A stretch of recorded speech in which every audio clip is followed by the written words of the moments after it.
They left behind warm homes, loving families, and safe towns.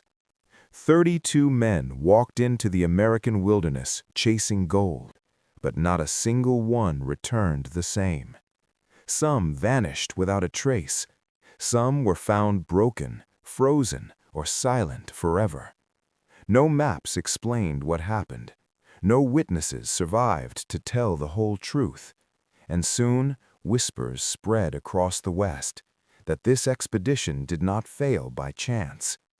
People said the land itself rejected them. People said the gold was cursed. Welcome to Untold Golden History. Today, we uncover one of the darkest and most haunting chapters of the American Gold Rush, the cursed gold rush expedition that lost 32 men. This is not just a story of greed or bad luck. It is a story of hope, cruelty, innocence, and human struggle. It is about men who believed the American dream was buried in the earth and paid for that belief with their lives. What truly happened to them? Was it nature? Was it human error? Or was there something more, something unseen waiting in the wilderness? Let us go back in time. America, 1849.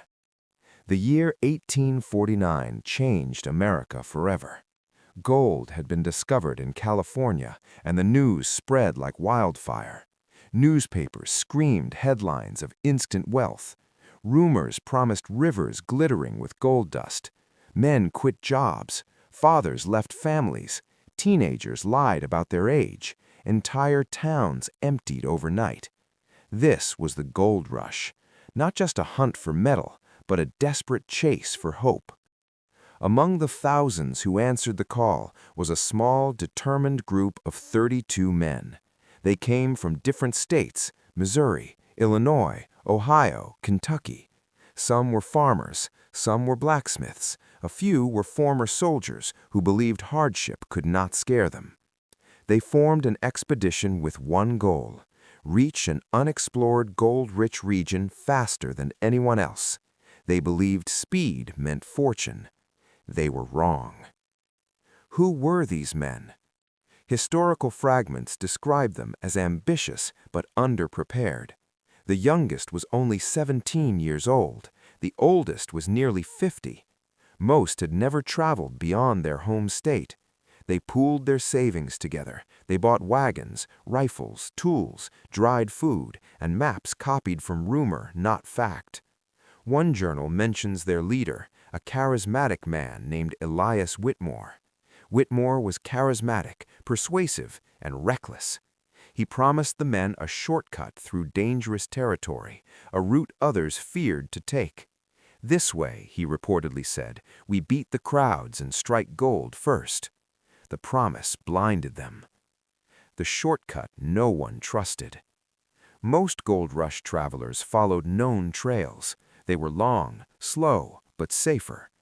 Whitmore's plan avoided those trails. His route cut through unmapped mountain passes, harsh desert stretches, territories known for sudden weather shifts. Native tribes had warned settlers to avoid the land. Trappers spoke of men who entered and never came out. But Whitmore dismissed the warnings.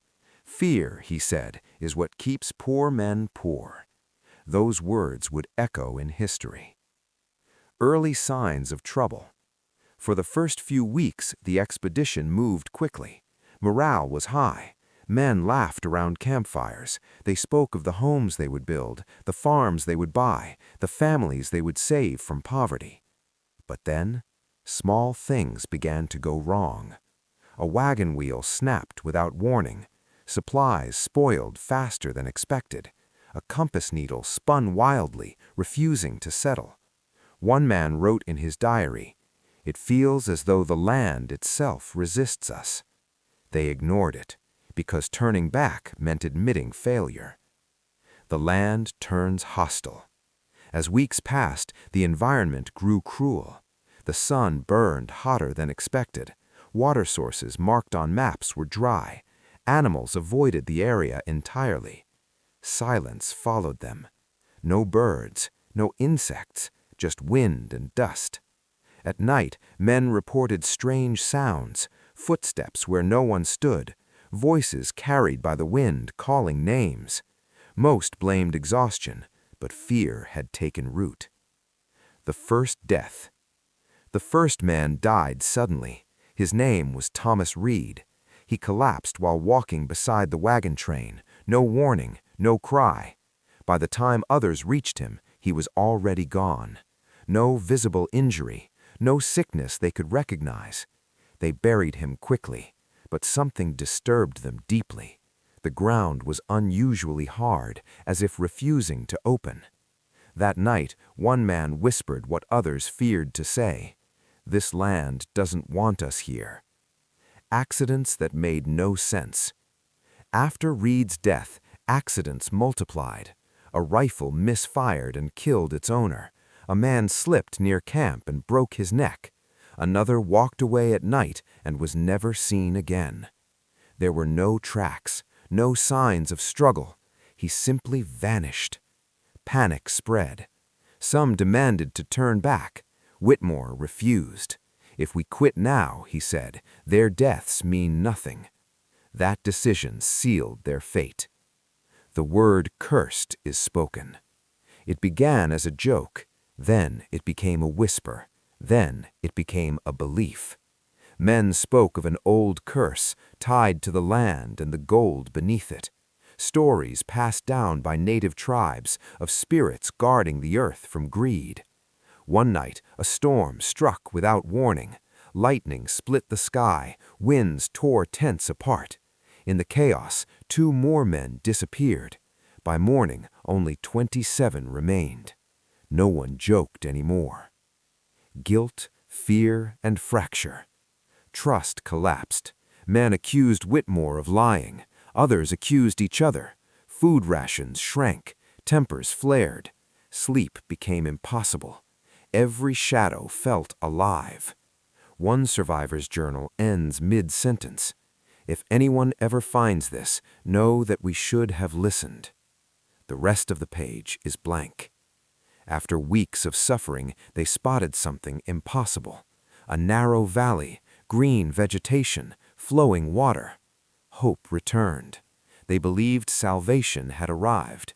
They rushed forward, not knowing the valley would become the place where most would meet their end. The valley looked like a miracle. After weeks of dust, thirst, and death, the sight of green grass and flowing water felt unreal. The men rushed forward, laughing, crying, falling to their knees. Some drank without stopping. Others washed their faces as if trying to erase the nightmare behind them. For the first time in many days, hope returned. They camped near the stream that night. Fires burned brighter. Voices sounded human again. A few men even apologized to one another for the cruel words spoken in fear. But the valley was quiet in a way that felt wrong. No birds sang. No animals approached the water. The air felt heavy, like it was holding its breath. Elias Whitmore stood apart, staring at the hills that surrounded them like walls. He told himself this was victory, that all great rewards demanded suffering. Yet even he could not ignore the unease in his chest. That night, the dreams began. Men woke screaming. Others whispered names of people not present. One man was found standing knee-deep in the river, staring into the water, unmoving. When they shook him, he collapsed, dead. No wound, no sign of drowning, just a face frozen in terror. They buried him beside the stream. By morning, the grave had partially collapsed, as if the ground refused to keep him. Fear returned, stronger than before. The next day, one of the men noticed something terrifying. Their supplies were disappearing. Not stolen, not damaged, gone. Food bags left untouched the night before were now empty. Tools vanished. Ammunition boxes lay open, shells missing. No footprints surrounded the camp, no signs of intruders. Arguments exploded. Some accused others of hoarding. Some accused Whitmore of lying about the route. One man accused the valley itself. "This place feeds on us," he said, voice shaking. Whitmore snapped back, shouting that fear was turning them into animals. But even as he spoke, another man collapsed, this time screaming in pain. His legs twisted unnaturally, as if something had pulled them from beneath him. He died before sunset. That made 8 deaths since entering the valley. Only 24 men remained. They decided to leave at dawn. But dawn did not come as expected. The sun rose late, hidden behind thick, unmoving clouds. The air grew cold. Frost coated the grass, even though it was supposed to be summer. When they packed up and tried to leave, something impossible happened. They could not find the way out. The valley entrance they had come through was gone. Where the path had been, there was only solid rock. They walked for hours, circling the valley, searching for an exit. Every direction looked the same. Hills curved inward, forcing them back. Panic spread. Maps made no sense. The compass spun wildly again. Men began to cry openly. By the 3rd day trapped in the valley, hunger returned with vengeance. Rations were nearly gone. The river water made some men violently ill. One man drank anyway and died within hours, vomiting blood. That night, the screams began again. But this time, they were not dreams. One man bolted from the camp, shouting that someone was calling him from the hills. 3 followed, trying to stop him. None of the 4 returned. At sunrise, the remaining men found torn clothing near the rocks. No bodies, only blood. They stopped burying the dead. There was no strength left for rituals. Desperation changed them. 2 men fought over a piece of dried meat. One stabbed the other with a knife meant for hunting. When the wounded man died, the killer stared at his hands in shock, then broke down sobbing. No one punished him. They all knew the truth. Survival had replaced morality. Elias Whitmore tried to hold the group together, but his authority was gone. The men no longer saw a leader, only the man who brought them here. One night, Whitmore disappeared. No sound, no struggle, just gone. In his place, they found his journal near the fire. The last entry read, "If this land is cursed, then I have led us into judgment. God forgive me." Only 15 men remained. Days blurred together. Time lost meaning. The valley seemed to stretch endlessly, no matter how far they walked. Some swore the hills moved when no one watched. One man claimed he saw gold veins glowing inside the rocks at night, pulsing like veins. He tried to dig. The ground collapsed, crushing him. Another death. Soon after, the weather turned violently. A sudden storm slammed into the valley. Wind howled like screaming voices. Rain fell in freezing sheets. Lightning struck the ground repeatedly, dangerously close to camp. In the chaos, 2 men were struck by falling rocks. One lived long enough to whisper, "We should never have come." By morning, only 11 men were alive. They no longer spoke of gold. They spoke only of escape. They followed the river downstream, believing it must lead out. After 2 days of walking, weak and starving, they reached a cliff. The river plunged into darkness below. There was nowhere else to go. One man laughed hysterically and stepped forward, letting himself fall. The others watched in silence. No one screamed. Hope died with him. Another man collapsed and refused to move. He lay down and closed his eyes. By morning, he was dead. The remaining men began to talk about sins, about greed, about punishment. One said the land was not cursed, the men were. Their hunger turned monstrous. Historical records suggest something unthinkable happened next. Only fragments remain, but later discoveries of bones with unnatural markings hint at desperation beyond imagination. By the time a rescue party passed near the region months later, they found one survivor, one man, barely alive. He was found wandering, skeletal, eyes empty. He could not speak for days. When he finally did, he repeated only one sentence: "The gold watches." He died shortly after. The expedition was declared lost. Of the 32 men, only scattered bones and one broken journal were ever recovered. No official explanation was given. Maps were quietly altered to remove the route. Locals refused to speak of the valley. Native elders warned travelers to stay away. And the gold was never taken. Some say it still lies there, untouched, waiting. The official story ended quietly. No headlines, no public investigation, no memorial for the dead. In the chaos of the gold rush, men disappearing was not unusual. Thousands vanished chasing fortune. But something about this expedition made officials uneasy. The silence around it was deliberate.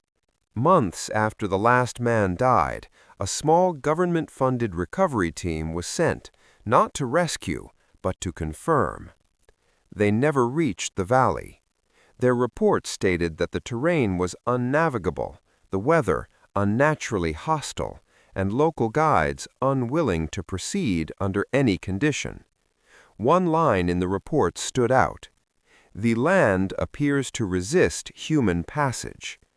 The document was archived. No further attempts were made. The journal that should not exist.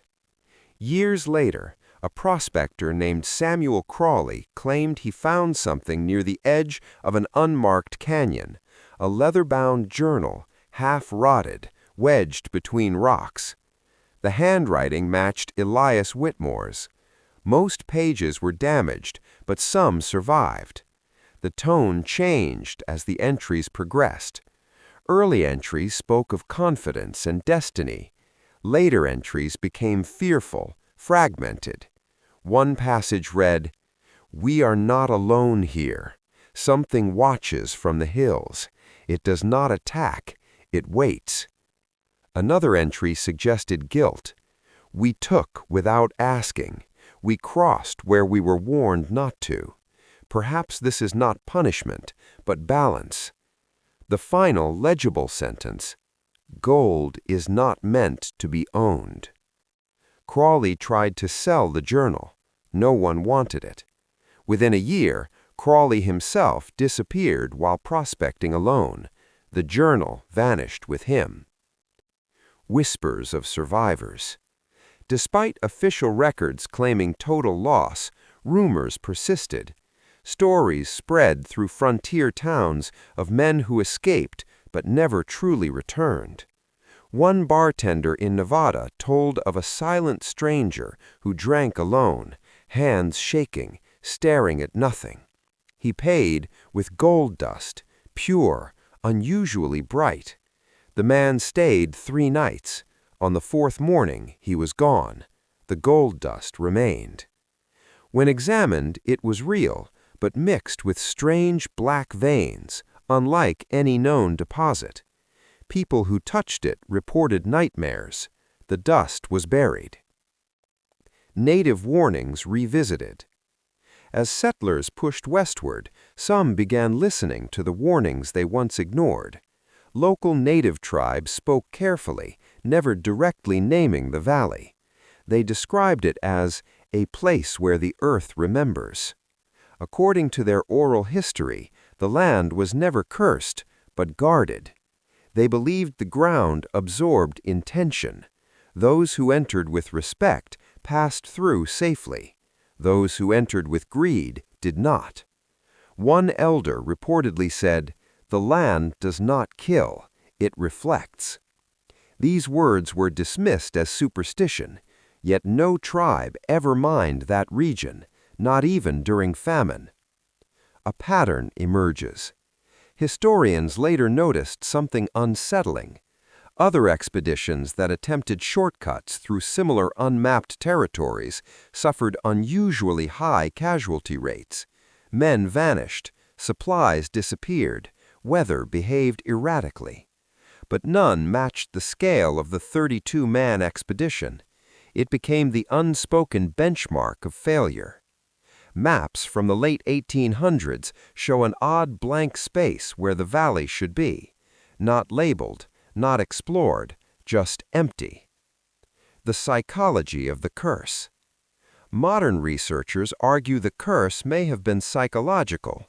Extreme isolation, dehydration, malnutrition, guilt and fear feeding hallucinations. But even skeptics admit problems with that explanation. Psychology does not explain compasses failing simultaneously, identical reports of voices from different men, graves collapsing overnight, supplies disappearing without tracks. One historian wrote, "We are uncomfortable admitting when history has no clean answer." The families left behind. Back east, families waited. Wives wrote letters that were never delivered. Children grew up without fathers. Parents died without knowing what happened. Some families received official death notices years later, cold, brief, unsigned, no bodies, no details, no apologies. One widow, Margaret Reed, wrote, "If my husband died chasing gold, I forgive him. If he died because men lied to him, I do not." Her letter was never answered. Guilt that outlived the men. The gold rush created fortunes, but it also created ghosts.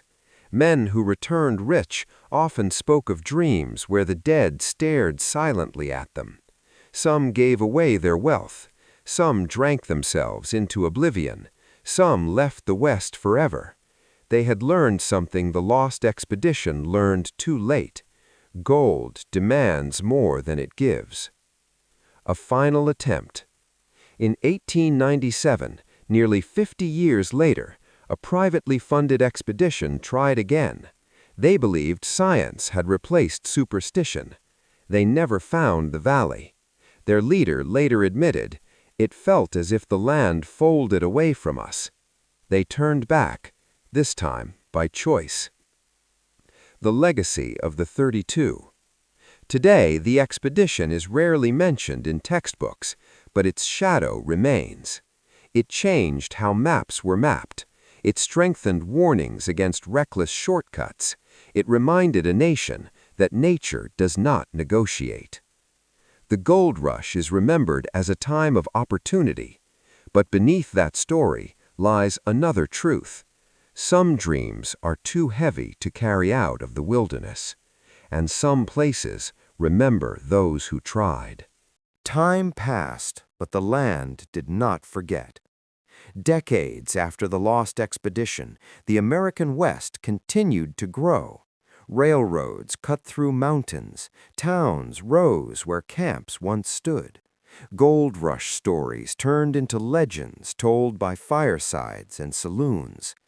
Yet among old settlers, the story of the 32 men never became entertainment. It was spoken quietly, with lowered voices, with warning, not wonder. Those who had lived long enough noticed something strange. Men who grew rich quickly often lost everything just as fast. Claims collapsed, mines flooded, fortunes disappeared overnight. Some believed it was coincidence.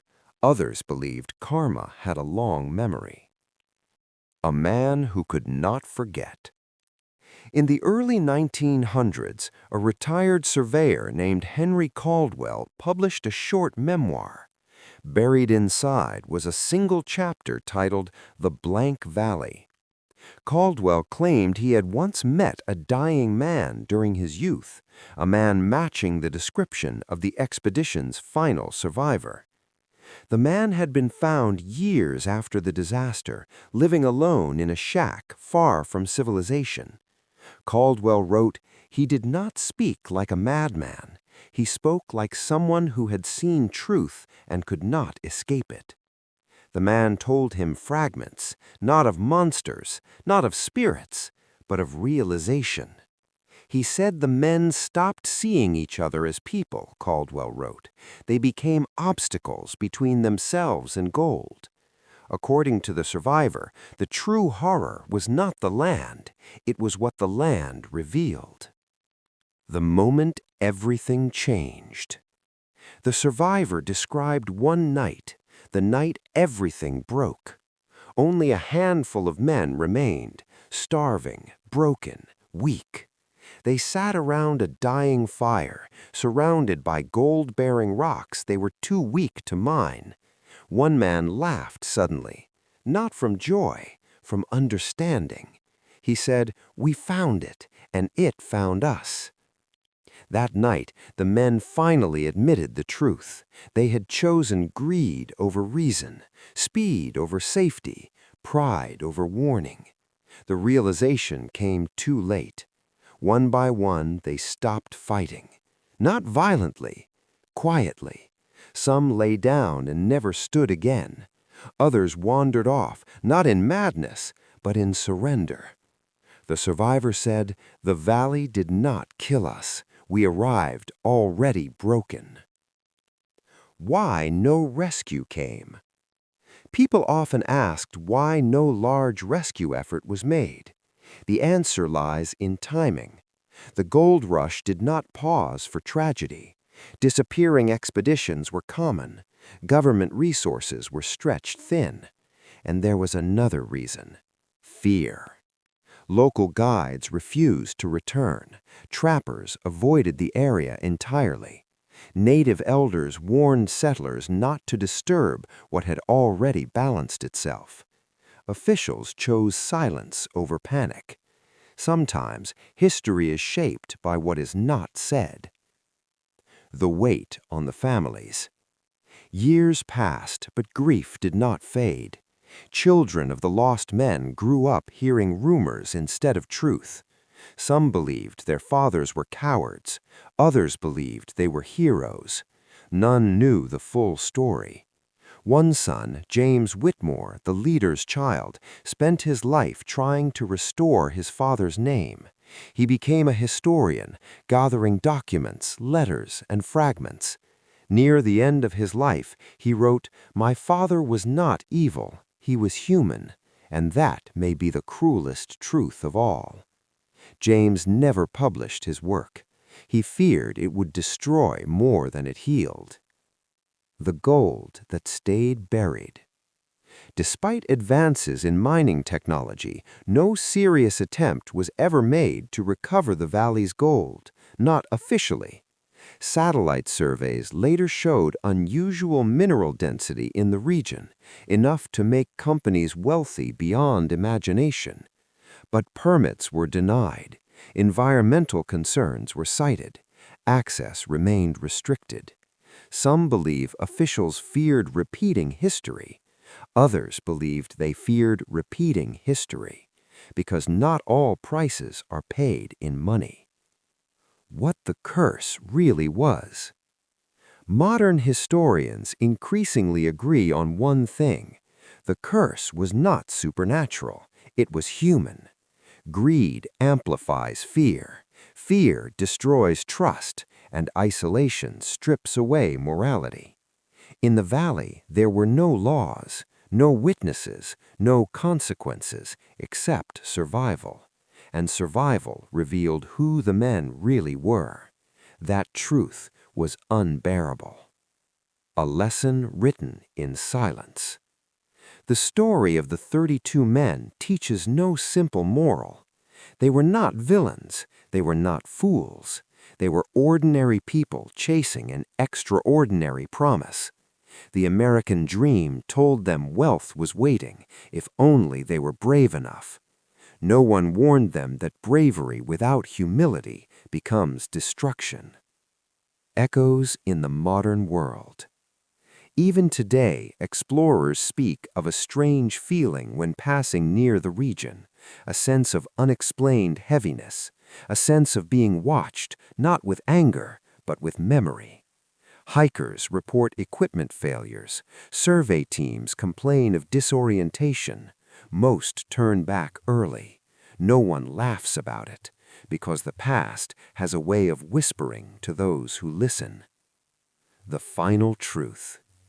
The gold rush built America's future, but it also revealed America's shadow. For every success story, there were dozens of forgotten tragedies. The expedition of 32 men stands as one of the clearest examples, not because they died, but because they understood, too late, why they should not have come. Long after the maps were redrawn and the valley faded into rumor, the truth remained buried, not in the ground, but in memory. History often celebrates the winners, but this story belonged to the forgotten. The 32 men were not chasing gold alone. They were chasing escape. Escape from poverty, from failure, from lives that felt too small. And that is why the land broke them so completely. The survivor's last days. The final survivor never gave his name. Hospital records listed him only as unknown male, gold rush era. Doctors described him as severely malnourished, mentally exhausted, and emotionally detached. He stared through people, not at them. When asked what happened, he did not cry, he did not shout. He spoke softly, like a man confessing to himself. He said the worst moment was not starvation, not fear, not even death. It was the moment they found gold. He described how deep in the valley, one of the men cracked open a rock and saw the unmistakable shine. Real gold, enough to make them rich. For a few seconds, no one moved. Then something inside them snapped. Arguments exploded instantly. Men accused each other of planning theft. Friendships shattered in seconds.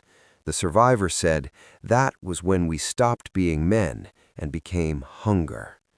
They hid gold from one another while starving. They guarded rocks instead of each other. They chose metal over life, and the land watched when innocence died. The youngest man, the 17-year-old, was the last to lose hope. He kept asking to go home. He talked about his mother, about promises he had made. One night he gave his share of gold away. He said, "I just want to live." He died the next morning. The survivor never forgave himself for that. He said that was when he understood. The curse was not on the land. It was on desire without limit. The final walk. Near the end, only 3 men remained alive, too weak to argue, too tired to fear.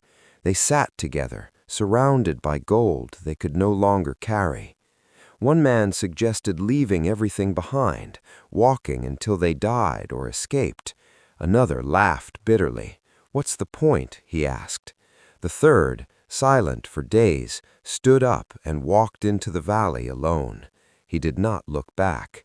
The remaining 2 waited through the night. By morning, one was dead. The survivor walked on alone. He carried nothing, no gold, no tools, no hope. That decision saved his life. The long way back. He wandered for weeks, eating roots, drinking rainwater, following stars. He said the land felt different once he gave up the gold, less hostile, less heavy, almost forgiving. When he finally collapsed near a trade route, he expected death. Instead, he woke up surrounded by strangers. They asked about gold. He screamed. The cost of survival. Survival did not mean peace. He lived with guilt heavier than any fortune. Why him? Why not the boy? Why not the others? He believed survival was not a reward, but a punishment, to remember, to carry the truth no one wanted. That truth killed him slowly. Why the story stayed buried. As years passed, America chose progress over reflection. The nation wanted heroes, not warnings. Admitting the truth meant admitting something darker, that the American dream, unchecked, could become cruelty, that opportunity could become obsession. So the story faded, not erased, just ignored. Karma beyond the valley. Many who mocked the curse later faced ruin. Mining companies collapsed mysteriously, boom towns emptied overnight, wealth slipped through fingers like sand. People noticed, but no one connected the dots publicly. Privately, some did. They left offerings near the valley's edge, not for spirits, for forgiveness. A quiet apology. In 1932, a small, unmarked stone appeared near a restricted region on an old map. No names, no dates, just words carved deeply. For those who sought more than they needed. No record exists of who placed it, but locals left it untouched. The ray of hope. Not all who heard the story felt fear. Some felt understanding. Later generations approached the land differently, with respect, with restraint. They learned that not every treasure must be taken, that some stories exist to protect us from ourselves. The meaning of the curse. The curse was never magic, it was realization. Realization that greed strips humanity layer by layer, that desperation turns brothers into enemies, that survival without conscience is emptiness. The 32 men paid the price so others would not. Whether anyone listened is another question. Approaching the end. The gold rush faded, the land remained, silent, watching, not with anger, but memory. And memory is heavier than gold. Years turned into decades. Decades turned into silence. The American West moved forward, carrying its victories loudly and its failures quietly. Railroads crossed deserts. Cities replaced camps. The gold rush became a chapter in history books, short, exciting, and incomplete. But the land where 32 men were lost never joined that future. It remained untouched, not because it was forgotten, but because it was remembered. The valley as it is today. Modern satellite images show nothing unusual at first glance, just rugged terrain, harsh elevation changes, no visible paths. Yet geologists noticed something strange. The mineral deposits are vast, but fractured, as if the earth resisted extraction. Weather data shows unpredictable patterns, sudden storms, temperature drops without warning. No scientific explanation fully satisfies. Expeditions turn back early, not from fear, but instinct. People say, it doesn't feel right, and they listen to that feeling. History's quiet judgment. Historians now agree on one thing. The expedition did not fail because the men were weak. It failed because the system that sent them was blind. The gold rush sold a dream without teaching restraint. It praised risk, but ignored responsibility. Those 32 men believed they were chasing freedom. Instead, they were chasing a promise that had no mercy. History did not curse them. History judged them. The last letter. In 1941, an envelope arrived at a small historical society in California.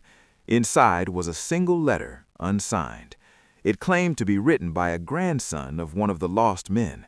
The letter read, "My grandfather did not die for gold. He died believing his life could be worth more. If that belief is a sin, then it is a very human one." The society archived the letter. They never published it. Some truths are too heavy for celebration. Why this story matters now. This is not a story about the past. It is a mirror. Every generation has its gold, something shining, something promised. We tell ourselves the cost will be worth it. The 32 men believed that too. They were not evil. They were hopeful. And hope, without limits, can destroy. The final realization. The land never needed revenge. Time did the work. No gold from that valley ever changed hands. No fortune was built. No empire rose. The price was paid in advance. 32 lives for a lesson few wanted to learn. What the silence teaches. When no one speaks, the land remembers. When history refuses to explain, it invites reflection. The expedition's true legacy is not mystery. It is restraint. A reminder that not every opportunity must be taken, that not every dream is owed fulfillment. Some paths exist only to be avoided. If you stand at the edge of that region today, there is no sign marking tragedy, no crosses, no names, no warnings, only wind, and the strange feeling that the ground beneath you has a memory. It does not whisper promises, it whispers consequences. The cursed gold rush expedition was never about gold, it was about choice. 32 men chose to believe the earth owed them something. The earth answered with silence, and silence, in the end, was the final truth. If this story stayed with you, you're one of us. Follow this page and subscribe now, because history still has secrets to tell.